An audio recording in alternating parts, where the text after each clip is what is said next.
नमस्कार दोस्तों, मैं हूं advocate Vikas Jain, founder of Lex Vigo legal solution. आज हम बात करेंगे फ्रीलांसर्स के टैक्स के बारे में जो काम करते हैं content creation, designing, writing, consulting या ऑनलाइन प्रोजेक्ट्स के फील्ड में। फ्रीलांसर होना मतलब बॉस भी खुद और टैक्स का भुगतान भी खुद। चलिए समझते हैं इनकम टैक्स, टीडीएस और जीएसटी का पूरा सिस्टम।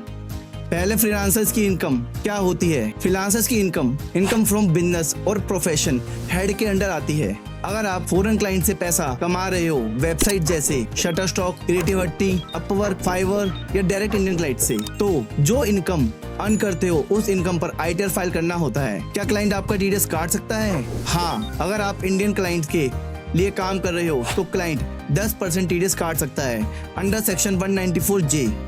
अगर आप पेमेंट 30,000 से ज्यादा पर ईयर रिसीव्ड हो रही है तो टीडीएस मैंडेटरी है। आपको क्लाइंट से मिलेगा फॉर्म 16A जो आप अपनी इनकम टैक्स रिटर्न फाइल करते time as a TDS claim कर सकते हो। आपकी टैक्स लायबिलिटी में से एडजस्ट हो जाएगा। क्या फ्रीलांसर्स को जीएसटी लेना चाहिए?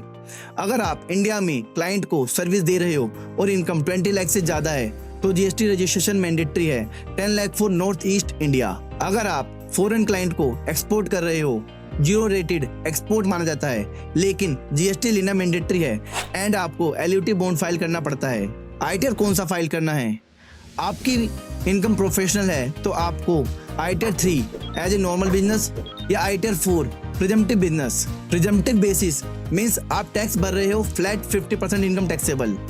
एग्जाम्पल 10 लाख इनकम है तो 5 lakh taxable income under section 44 ADA में जाएगी। फ्रीलांसर हो तो टैक्स इग्नोर मत करो वरना लेट फी और पेनल्टी दोनों लगेगी। कंफ्यूज हो आईटीआर या जीएसटी को लेके तो फॉलो करो Lex Vigo legal solution, real stories behind real laws. और वीडियो के लिए शेयर और सब्सक्राइब करना ना भूलें। Thank you.